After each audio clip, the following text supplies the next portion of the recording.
Now correct me if I'm wrong, but you clicked on this video for one of two reasons. Either you like Mustangs or you like drifting. Or I guess you could like the combination of the two, and that's why you're here, and you're wondering to yourself, should you build a Mustang for drifting for yourself? Now, I think that's going to lead to a subjective answer. I think everyone's priorities are a little bit different, so I can't tell you whether you should or shouldn't, but what I can do as somebody that has gone through and built one of these cars, give you a list of pros and cons to determine whether or not it aligns with what you're trying to accomplish, you know what I mean? So let's rip off the band-aid and get straight into the ugly bits, that way we can end off on a good note, right? So some of the parts that I dislike about building a Mustang for a drift car, in this video I'm specifically talking about like the 79 to 04 Mustangs because they're all kind of the same.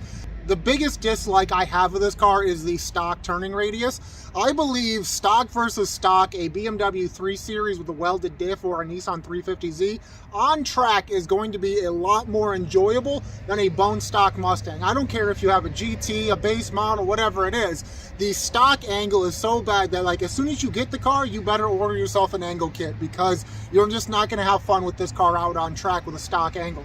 Now, the second thing that I dislike about these cars is how low the exhaust hangs.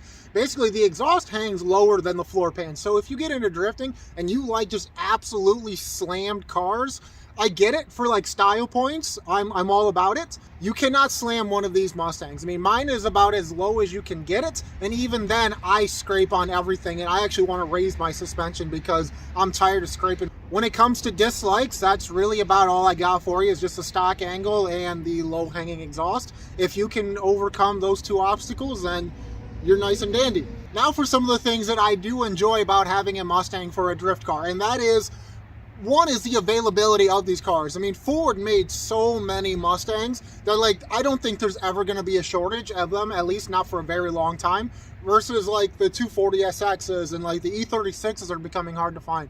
So bar none, just the best availability when it comes to actually finding a chassis to start with. Number two on the list of pros is going to be the aftermarket support for these cars. 10 years ago, the drift community really wasn't very big on Mustang parts. It has grown since then, so you can get angle kits and hydro e-brake setups and stuff like that.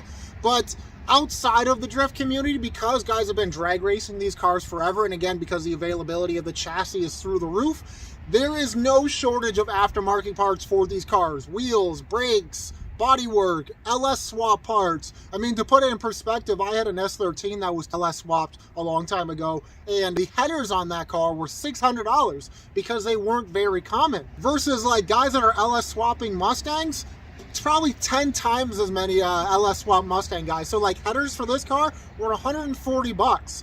So you really can't beat the aftermarket support. And the third and final thing on my list of upsides when it comes to Mustang drift cars is going to be if you can get a good spec, I mean like a GT with a manual, you are getting a solid drivetrain. I know everyone dogs on the 2-valve 4.6s, but right out of the box, like 260 foot-pounds of torque for like a beginner drift car, that's pretty stout, you know what I mean? Like that's way better than like stock 240s or even stock BMWs. The 350Z makes a little bit more power than a GT Mustang, but it doesn't have the sounds, right? Like you get a GT 2-valve Mustang and you get the sweet V8 noises. So for that reason, the engines I would vote for as a good choice. The 5-speed manual should handle decent power. I mean, if you start like boosting it and hitting 500-600 horsepower, you might want to look into a different transmission. But the rear axle in these cars, bulletproof. The Ford 8.8s that come in the GTs, they come with the disc brakes, so you don't have to worry about like the drums like on the Fox bodies, the 79 to 93. If you get a 94 and up, you'll have disc brakes. The 8.8 from the factory comes with LSD.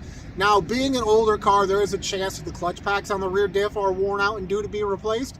But that goes back to reason number two on my list, is that the parts are readily available and pretty cheap. I paid somebody to rebuild my rear end, and I had them change the gear ratio and everything.